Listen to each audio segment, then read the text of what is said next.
Tidak ada cinta yang biasa. Cinta itu tidak mungkin biasa-biasa saja. Kalau biasa-biasa maka itu bukan cinta. Menyebut cinta sebagai hal biasa berarti salah memahami seluruh fenomena cinta. Cinta tidak pernah biasa. Cinta selalu luar biasa dan selalu spiritual. Itulah bedanya menyukai dan mencintai. Suka bersifat material dan cinta bersifat spiritual.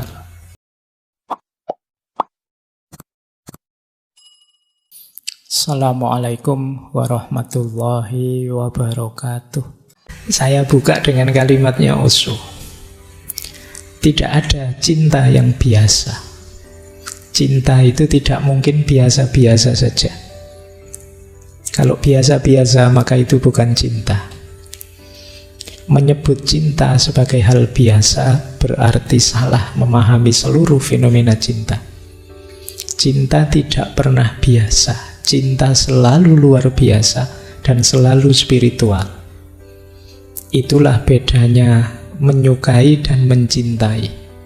Suka bersifat material dan cinta bersifat spiritual. Ini ada dua ide di quotes ini. Yang pertama, cinta itu pasti luar biasa. Orang yang sedang mencintai, orang yang sedang meluap-luap dalam cinta, dia bisa merasakan luar biasanya cinta. Meskipun bagi yang tidak ngalami, rasanya biasa saja. Tapi itu luar biasa bagi yang ngalami. Kadang-kadang kan kita agak nyinyir, misalnya lihat teman kita dengan pasangannya, alah gitu saja kok. Tapi itu luar biasa bagi yang ngalami. Kalau rasanya biasa-biasa, di situ kata Osho, mungkin belum cinta. Gimana kamu rasanya jatuh cinta? Alah biasa, ternyata tidak istimewa-istimewa amat, mungkin ya belum cinta. Dia pengalaman yang pasti luar biasa dan tidak sekedar suka. Kalau masih hanya sekedar suka, berarti masih materi. Kalau masih materi belum cinta. Cinta itu spiritual, ke dalam, kerohanian. Kalau masih berhenti di fisikal, di materi, cantiknya, kayanya, enak diajak ngomongnya, itu masih mungkin masih suka saja. Belum ada unsur spiritualnya. Cinta itu ada unsur spiritualnya, ada unsur rohaniahnya. Nanti uraian sampai belakang itu berhubungan dengan spiritual. Baik, jadi selamat bagi yang sedang jatuh cinta, Anda luar biasa. Bagi yang tidak, ya semoga segera.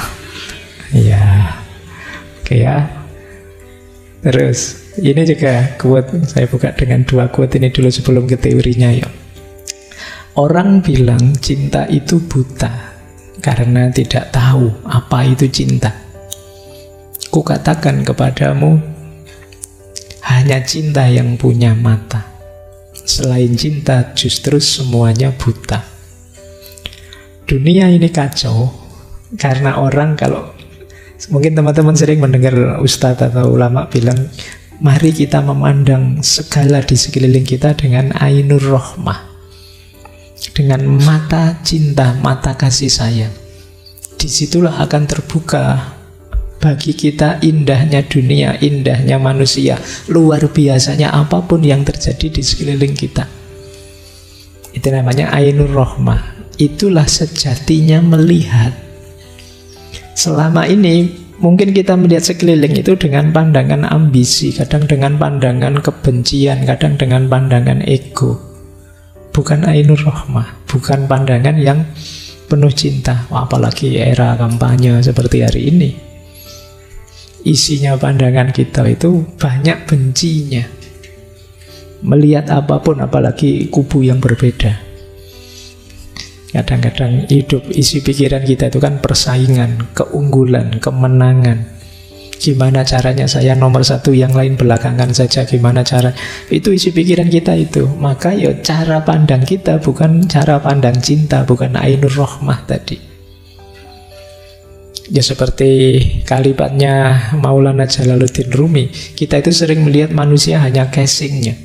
Kita tidak melihat di balik casing. Kalau di balik casing itu Ada taman yang indah, kata Rumi, yang itu bisa kita akses hanya dengan mata cinta, hanya dengan Ainur Rohmah. Ilustrasi sederhananya, kalau kalian sedang jatuh cinta, itu kan pasanganmu yang sedang kamu cintai, itu kan rasanya cantiknya luar biasa, tampannya luar biasa, indah luar biasa, meskipun bagi teman yang sekelilingmu biasa saja.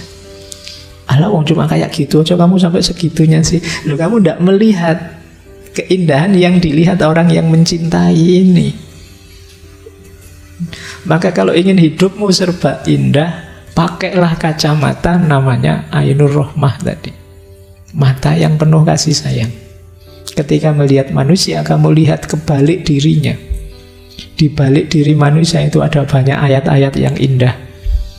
Bahkan ada wa nafakha fihi min ruhi, unsur ilahiyah di dalamnya yang maha indah. Cuma kita tidak akan bisa melihat itu kalau mata kita mata persaingan, mata iri, mata benci, mata ingin menaklukkan. Itulah yang membuat kata Osho, hanya cinta yang melihat, yang lain semuanya buta. Baik, kita lanjutkan ya. Oke, lumayan dapat 2 quotes. Sekarang kita lanjutkan ke teorinya. Nah, ini teorinya. Menurut Osho, cinta itu ada 3 dimensinya. Kalau teman-teman sedang hidup dalam cinta, coba perhatikan ada di level cinta yang mana yang sedang teman-teman rasakan sekarang. Ada dimensi kebinatangan, ada dimensi kemanusiaan, ada dimensi ketuhanan. Tema kita cinta spiritual itu yang tema dimensi ketuhanan. Dimensi kebinatangan itu berkaitan dengan kebutuhan biologis, tarikan-tarikan hasrat nafsu. Kata Osho, normal kita punya itu, punya nafsu, punya keinginan. Tapi jangan berhenti di dimensi kebinatangan ini. Kenapa berhenti di dimensi kebinatangan? Jatuhnya kita hanya ingin enak saja. Kita hanya ingin nyaman saja. Kita jadikan yang kita cintai sebagai alat kita untuk memenuhi keinginan dan kebutuhan kita. Cinta yang berhenti di dimensi kebinatangan jatuhnya eksploitatif. Jadi jatuhnya memperbudak. Kata Osho, posesif. Kamu hanya milikku, tugasmu menggembirakanku, memenuhi keinginanku.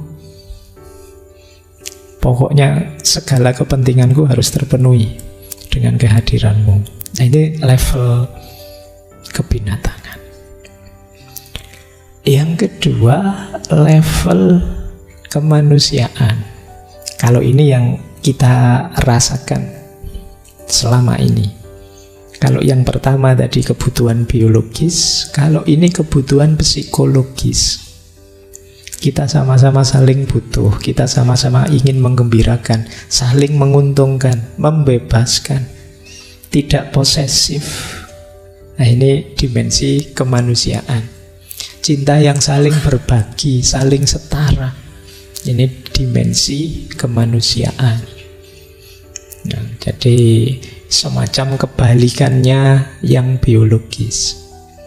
Kalau ini saling membebaskan, engkau jadi dirimu, aku jadi diriku, dan kita saling mendukung dalam kebersamaan kita. Oke, terus ya. Yang ketiga, dimensi ketuhanan. Kalau di dimensi ketuhanan ini sifatnya eksistensial. Tidak lagi melihat aku berhubungan dengan siapa, siapa yang aku cintai dan siapa yang tidak aku cintai. Dalam dimensi ketuhanan itu, aku sudah berubah jadi cinta itu sendiri. Pribadiku sudah jadi pribadi seorang yang pecinta. Kalau di nomor 1, nomor 2 cinta itu jenisnya masih hubungan, tapi di nomor 3 tidak. Jadi fokus yang nomor 3 itu bagaimana membentuk diri kita jadi pribadi penuh cinta. Terhadap apapun, sikap kita, perilaku kita itu perilaku mencintai. Ini cinta di dimensi ketuhanan. Kita menjelma jadi seorang pecinta. Orang yang menjelma jadi seorang pecinta itu ketemu apapun, mode dan modusnya adalah modus mencintai. Modus mencintai itu ya modus ingin memberikan yang terbaik pada siapapun yang ada di hadapanku, di posisi apapun, di peran apapun. Ini cinta level ketuhanan. Diri kita sudah berubah jadi cinta itu sendiri. Makanya kata Osho, kalau masih jenisnya hubungan, yang masih milih-milih aku mencintaimu dan aku tidak mencintai dia, ini masih belum di level ketuhanan. Kalau sudah level ketuhanan itu siapapun kita cintai. Sama seperti Allah itu kan, siapapun hambanya, ada yang mukmin, ada yang kafir, semuanya dicintai. Semuanya ditunggu untuk kembali. Jadi ini jenis dimensi cinta yang ketiga. Loh Pak, kalau begitu yang di nomor 3 ini nanti jadinya tidak fokus pada kekasihnya, tidak fokus pada... Tidak, ya kekasihnya ya tetap, tapi itu kan salah satu saja. Kalau di yang nomor 2 sama nomor 1 itu kan kamu aku cintai, dan yang ini tidak aku cintai, yang itu tidak aku cintai, yang sana malah aku benci, kan begitu. Tapi begitu pribadimu menjelma seorang pecinta, semuanya aku cintai. Ya tentu saja dengan cara mencintai sesuai syarat dan ketentuannya, sesuai ruang dan waktunya, tidak sama. Oh, karena kamu adikku, caraku mencintai begini. Karena kamu temanku, caraku mencintai begini. Karena kamu tetangga, caraku mencintai begini. Tapi pada semuanya yang aku berikan hanya cinta. Kenapa begitu? Karena karakterku, pribadiku sekarang berubah menjadi karakter seorang pecinta. Beda dengan yang nomor 2. Kalau yang nomor 2 saya masih hubungan, aku mencintaimu, aku mencintai dia. Kalau sama dia netral saja, kamu sama yang itu malah saya benci. Ini masih variatif, karakterku masih belum terbentuk jadi seorang pecinta. Apalagi yang nomor 1. Yang nomor 1 itu kata Osho malah belum ada cintanya. Yang ada hanya ego yang ingin dipuaskan, yang jatuhnya kemudian manipulatif, posesif, eksploitatif. Cinta rasanya kayak jadi penjara buat kita. Punya pasangan tambah gak bisa ngapa-ngapain sekarang. Gini gak boleh, gitu gak boleh, kan itu. Karena pasanganmu menuntut dipuaskan terus, kamu juga menuntut dia untuk dia memuaskanmu. Akhirnya saling memenjara, tidak saling membebaskan. Nah itu yang dikritik oleh Osho. Baik, jadi ini 3 dimensi cinta. Lanjut ya.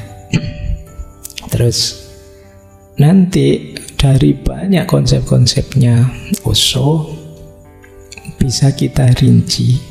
Dalam cinta itu ada 3 jenis hubungan. Yang paling berat yang pertama ini, codependent. Nanti ada independent, dan yang ideal yang ketiga namanya interdependent. Codependent itu orang yang kalau mencintai tidak mandiri. Dia tergantung, melekat pada yang dicintainya. Jadi Osho mengkritik orang yang kalau mencintai melenyapkan dirinya. merenyapkan individualitasnya demi yang dicintai, kehilangan kepribadiannya. Dia mengorbankan dirinya dengan cara ingin membahagiakan yang dia cintai. Ini namanya relasi yang codependent. Ini negatif.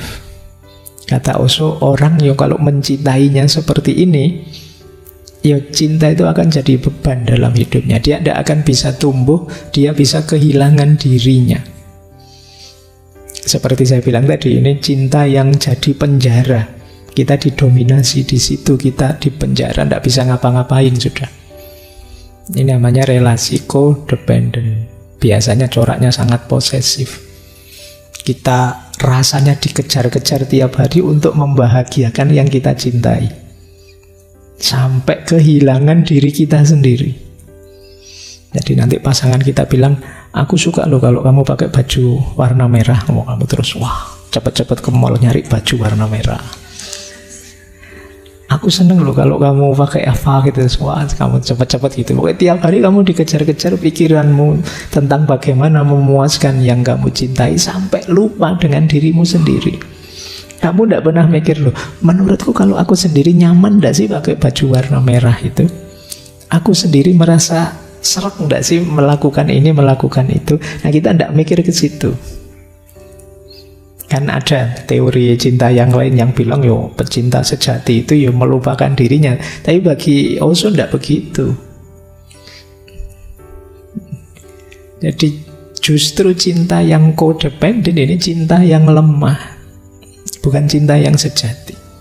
Cirinya apa codependensi? Itu biasanya tidak tegas, lemah. Kalau ditanya apa-apa, kamu maunya apa? Ah, terserah kamu saja. Pingin apa, terserah saja. Padahal ya, ini mau, ya enggak apa-apa, maulah. Itu mau, ya enggak apa-apa, mau. Itu kan. Pokoknya terserah, kamu pingin apa, aku ikut saja. Nah, ini justru menyusahkan semuanya. Jadi kamu enggak punya pendirian, kamu lemah. Kamu tidak jadi dirimu, padahal mungkin kamu tidak suka, kamu tidak senang. Kemudian biasanya terus komunikasinya tidak sehat, satu arah. Jadi ada yang mendominasi dalam hubungan. Yang satu ingin menyenangkan yang lain saja. Kemudian ada yang diam-diam merasa berkorban. Aku sudah korban macam-macam loh untukmu. Apa yang sudah tidak kuberikan padamu? Aku sudah kehilangan waktu kuliah, teman-temanku lulus, aku belum demi dirimu. Aku sudah, diam-diam kamu menghitung sendiri itu, bahwa kamu sudah banyak berkorban. Itu alamat kamu ada di jenis codependent. Diam-diam kamu menyalahkan yang kamu cintai. Oh, kalau tidak ada kamu mungkin saya sudah lulus. Kalau tidak ada kamu mungkin aku asik sama teman-temanku nongkrong jalan-jalan. Yang ada kamu saja aku jadi malam mingguku tidak asik misalnya. Tapi kamu tidak berani ngomong. Kalau ketemu dia, gimana yang seneng enak gitu. Diam-diam kamu tidak senang sebenarnya. Itu namanya codependent. Jadi kebebasan mau kamu pasrahkan padanya untuk didominasi. Ini jenis pertama. Ada jenis kedua. Ini lumayan sih, tapi juga belum unggulan. Yaitu jenis hubungan independen. Jenis independen ini terlalu terpisah. Kalau tadi kan ada yang satu tergadai kebebasannya, kalau ini mandiri. Tapi karena terlalu mandiri, justru keintimannya jadi berkurang, kedekatannya jadi berkurang. Berdua tapi nafsi-nafsi. Nah, itu juga tidak enak. Namanya terlalu independen, terlalu mandiri. Nanti begitu makan di warung, tak bayar sendiri-sendiri ya, siap gitu. Itu independen namanya. Hitung-hitungan ya kan kita sendiri-sendiri memang, ya boleh. Nah, tidak apa-apa ya, masing-masing dengan versinya. Jadi mungkin diajak makan, kamu mau di mana? Saya mau di warung sana. Kalau kamu, saya yang sini saja. Ya sudah, kamu ke sana, saya sini ya.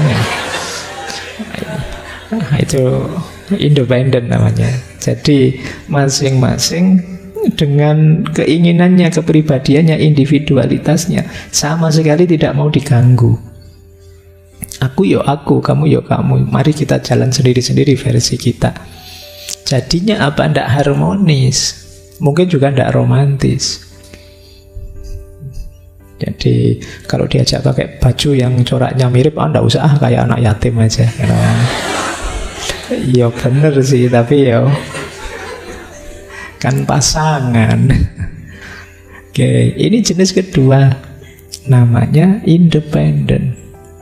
Ya bagus, lebih bagus daripada yang codependent, tapi harmoni dan kebersamaannya kurang. Egonya masih kuat. Masing-masing biasanya mudah konflik. Seolah-olah bersama, tapi ya rasanya kok tidak saling peduli ya. Rasanya kok kurang perhatian ya. Kalau terlalu independen, terlalu nafsi-nafsi, aku ya aku, kamu ya kamu. Ya kebetulan saja kita seolah-olah seperti pasangan misalnya.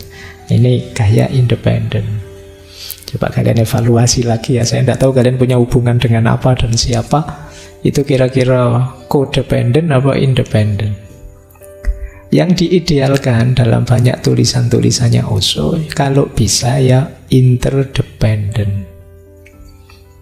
Interdependensi itu masing-masing masih punya ruang untuk pengembangan diri individualitasnya, tapi tetap menjaga komitmen dan keharmonisan bersama. Tidak ada yang berkorban, tidak ada yang mengorbankan diri, masing-masing saling mendukung pengembangan diri. Jadi dasarnya kepedulian dan penghormatan, respect dan care. Itu interdependent. Aku ya aku, kamu ya kamu. Tapi kan kita ini punya keinginan bersama, punya cita-cita bersama, punya target bareng. Yuk saling bernegosiasi, saling membantu, saling menguatkan, saling berkomitmen. Oh, ini namanya interdependent. Cirinya apa interdependent itu? Tahu batasnya masing-masing. Itu ciri pertama sudah. Jadi oh ya, yuk kita bersama sih, tapi aku tahu yang bagian itu privasimu, monggo kamu dengan privasimu. Sampai di titik ini saya tidak mau ikut campur, itu sudah pilihanmu. Ini namanya tahu batasnya. Meskipun tetap peduli, kok tiba-tiba pilihannya ngaco, ya saya ingatkan. Kemudian komunikasinya aktif. Jadi komunikasinya sehat. Tidak saling cuek, tidak diem-dieman atau ngotot-ngototan ingin mendominasi. Saling menghormati, menerima tanggung jawab.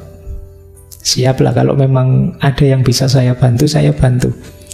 Nah, itu namanya mau menerima tanggung jawab. Untuk pengembangan diri kita masing-masing, kalau aku bisa menyumbang apa, akan saya lakukan. Terus interdependent itu dasar dan cirinya lagi kepercayaan. Saling percaya. Kalau curiga terus, itu biasanya masih independen. Masing-masing tidak mau dicurangi, khawatir dikalahkan, khawatir didominasi. Akhirnya saling tidak percaya. Mau sih saya serius-serius, tapi nanti kalau kita jadi, kalau tidak jadi gimana? Rugi saya. Terus jadinya ngambil jarak. Tidak ada saling percaya. Terus percaya diri. Mau apa-apa, oke. Keinginanku ya saya sampaikan apa adanya, itu percaya diri.